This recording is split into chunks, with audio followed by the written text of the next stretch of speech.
We often look at people with a certain level of external success like money or a business or a lifestyle. We look at them for guidance and leadership.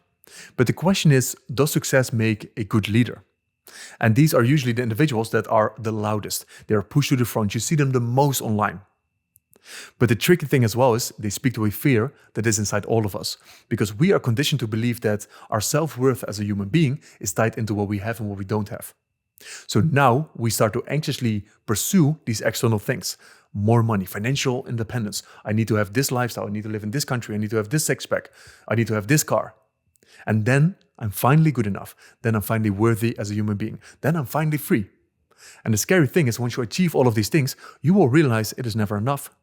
It doesn't complete you. You don't feel whole. You feel like something is missing. It's not giving you the experience that you're looking for. So now you're going to create more money, a bigger business, a better lifestyle, a bigger car, a more expensive watch. So now we're anxiously pursuing all of these things, thinking we're good enough on the other side of it. And this is the real rat race that we're stuck in. It's not the 9 to 5 that people are trying to sell you.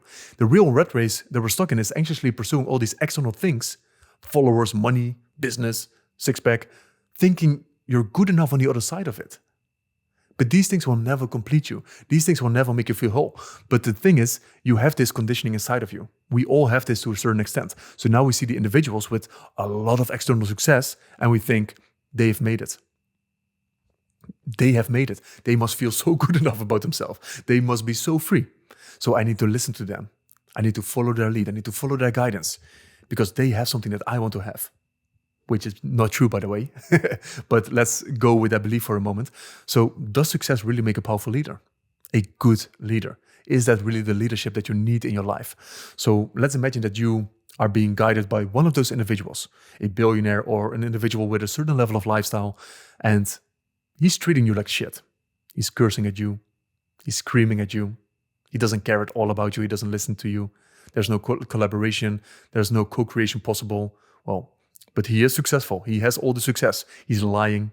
You can trust his word. Would you follow his lead? How would that make you feel if someone like that is leading and guiding you in that kind of way? Because if I imagine that, it wouldn't make me feel good. But the scary thing as well is that people have put these individuals on a pedestal. So now they go into bypassing mode, where they think, well, this is part of the process. They're supposed to treat me like this because this will make me stronger. This will build my character. So they even think that all that the guru is doing is correct. Everything that I'm doing is wrong. So this is where they go into bypassing mode. And I see this happen so many times. And it's so dangerous. When you put an individual on a pedestal, you don't see reality clearly anymore. And when people join, for example, their containers, their programs, the coaching, the mentorship, the masterminds, they buy the course, and they don't get the results. They think something's wrong with me. It's not that something is wrong with them because they are perfect. Something is wrong with me. And when they even, and I've heard individuals, when they confront the coach, when they confront the guru with, hey, I'm not happy with these results. I'm not happy with what we're creating here. I would like to change a few things. They get gaslighted into that something is wrong with them. Because nothing is wrong with the guru. Nothing is wrong with their course or their program or their container. Everything is wrong with the individual. And this is, to me, not powerful leadership. And that's why you want to, as a whole side note, you want to never put someone on a pedestal because you don't see reality clearly anymore. Like I said, you leave common sense at the door. And we need to be able to think for ourselves. Is this the type of leadership that I'm looking for? The way that he's treating me right now, would I be excited about that? Would I want to show up like that for other people? Do I want to treat other people like that? And I think you already get a feeling for what I believe about leadership, because I don't believe success makes a powerful leader at all.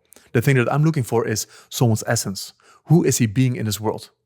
Because if we look at the definition of success, we can say the definition of success is living a life true to yourself. But some men don't want to be a billionaire. Most men don't want to be a billionaire. Most men don't even are pursuing all these millions of dollars. They don't care about that. That doesn't make them a less powerful leader. There are so many powerful men that are not looking for celebrity status, that are not looking for the followers.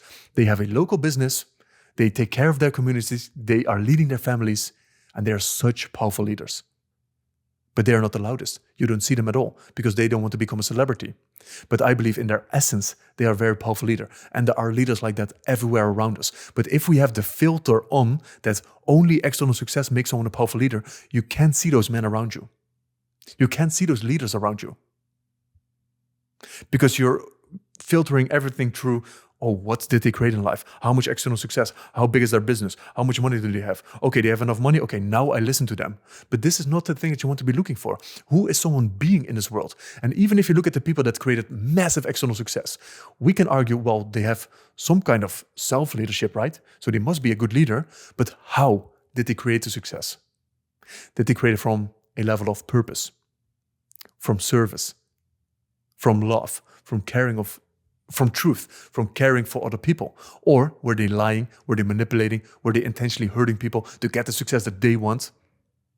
Because the way that they are creating the success is way more important to me than the success that they've created.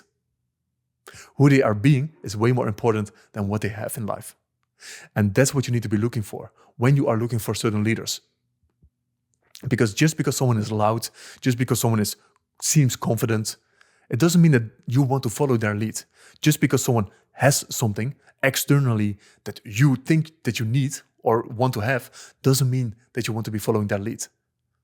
How is someone treating other people? Are they operating from a place of love? Are they open? Are they collaborative? Are they taking care of you? Are they coming from a place of service? Are they selfish or are they selfless? Like, these are kind of things that you want to feel into when you are looking for a leader. And yeah, I'm going to keep this video a bit shorter because this also gets me a bit triggered when I see these things happen online and I talk to people that have been part of those containers and they didn't create any success and they are gaslighted into that something is wrong with them. It is really, the shift that I want to see in this world is not that we're looking at these external things anymore. We're not looking at the followers. We're not looking at the money and the six-pack. Yeah, these are beautiful representations potentially. Like I said, there is a nuance. But the thing that we have to look for is, let me see behind the curtain. How have you created these things?